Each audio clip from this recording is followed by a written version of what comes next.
The consultation counterplan is the resolutional act will engage in binding consultation, binding genuine consultation with some third party to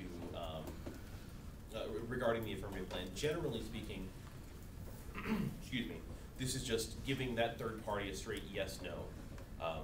Like, we'll ask Mexico about your plan. If Mexico says no, we're not going to do it. If Mexico says yes, we'll go ahead.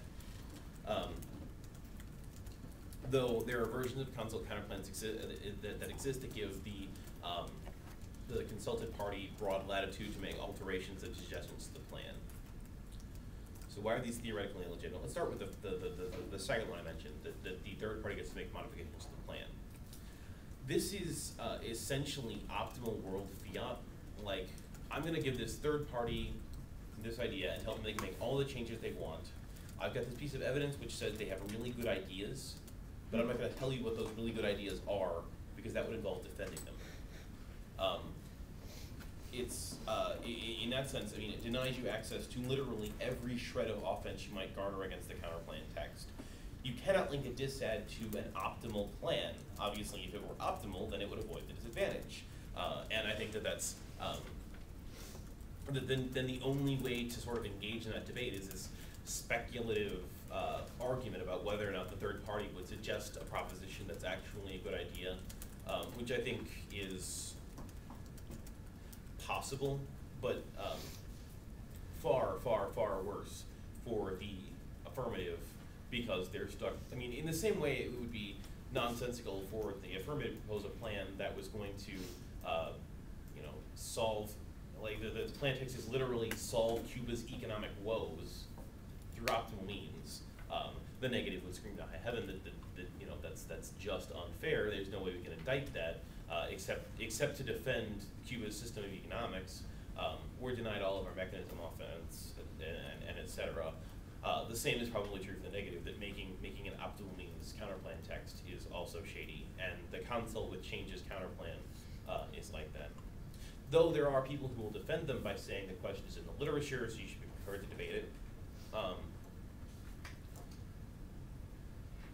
Yeah, I mean, that argument exists. It's probably not going to find a whole lot of traction. Generally speaking, consult with changes counterplans are not used very often. The far more often used counterplan is the sort of binding consultation veto counterplan that gives the other party a straight yes/no vote. These, though, still suffer from some theoretical objections. That is, that it forces the affirmative to debate in two worlds at the same time. If it forces the 1AR to either concede one half of a story. Okay, move back a bit. The consult counterplan is usually run in conjunction with some kind of relations dissent. So, on this year's topic, for example, the USFG consults with Venezuela about the plan, and that not only then is Cuba appeased by the presence of Venezuela in promoting relations and better solvency there, but also we got some external net benefit about U.S.-Venezuelan relations being repaired and that being good for the U.S. oil market, I guess. So what that forces the affirmative to do is one of two. What a consult counterplan forces the affirmative to do is either concede the link to the disad that Venezuela is going to be angry enough about the plan that they're going to say, no, don't do it, or it forces them to concede 100% of case solvency is usurped by the counterplan. In order to start making coherent arguments against the counterplan, they have to concede one of those two things, because that's I mean, the sort of it's difficult to make arguments in both of those worlds at the same time, knowing that the negative can concede one half of your argument. So either the affirmative picks it or the negative does, but in any case, the decision happens after the affirmative's best chance for offense. There's also a problem of infinite regress, that there are a lot of really smart people in the world, so maybe we should ask them too. Like, let's consult John Boyer about foreign policy because he knows a lot about debate stuff and has run and written a lot of arguments So he should know if this is going to be a good idea or not, and we'll give him a binding consultation. With an insignificant net benefit and a piece of evidence that says the consulting party will say yes, there is not much in the way of defense against those sorts of counterplans. And really the only way to check this is to rule out consultation counterplans entirely. Now again, the negative arguments justifying consultation counterplans are relatively straightforward. They say it's a question in the literature, that foreign policy literature on the question of consultation exists, and we're limited in our choice of actor, to answer the infinite regress argument, by that literature. The fact that there's not literature on consulting John Boyer yet indicates that this is not something that's probably going to be a question in a debate round, and the negative of tough time generating solvency claims for such a counterplan without that solvency evidence. There's also the claim that this is really no different than any other counterplan question, except there are benefits independent of solvency. Functionally no different than like a perception advantage on a case. Like if I run an affirmative that is going to give $50 billion to Cuba to solve the mango blight or whatever, and you read a piece of evidence which says $50 million. One, there is no mango blight in Cuba. Mark, you're really dumb. And two, $50 million is not nearly enough to solve the imaginary mango blight. And I concede all of that, but I still have an advantage based on the perception of U.S. action.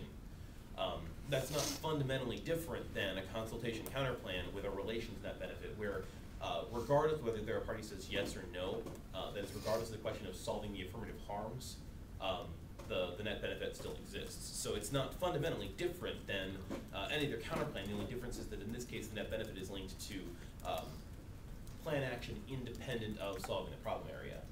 And that there are all kinds of solvency indictments you can make against the net benefit. You could say they don't care, or this will hurt relations when we don't consult in the future.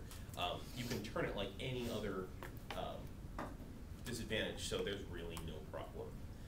But again, consultation counterplans are theoretically questionable, and this argument occurs inside the context of the debate round. Yeah, questions about consult? It's probably going to be a big part of the topic this year, just because it's foreign policy and it always is. What's up? You said that on consult you should either argue the link on the disad or the solvency of the counterplan. Given what you just said, that if it's just basically a masking argument or a perception argument, then why wouldn't you just argue? Why wouldn't you just argue both? It doesn't link and the counterplan doesn't solve either. Yeah, no, I mean the problem is that it forces you to decide: does the consulting party say yes or no? If they say yes, then you've really only got to try and turn the net benefit. If they say no, then you've got to no link the net benefit and leverage your case offense against it. Okay. Does that make sense? Yeah. Okay. Other questions about consult? Cool. Let's talk briefly about another category of counterplans. I don't expect them to be tremendously big on the topic. Oh, sorry. What's up? I mean, sorry, I don't want to sound interrupted consult, but so you said that the consult counterplan is kind of like an optimal plan. I'm sorry? So you were talking something about, the optimality of the plan, like how consult counterplan is an optimal plan. Like, I don't understand how consult would actually make it an optimal plan. Isn't it just like one scenario versus another depending on what? Well, okay, I was talking about a different kind of consult. Okay. I was talking about consultation with changes.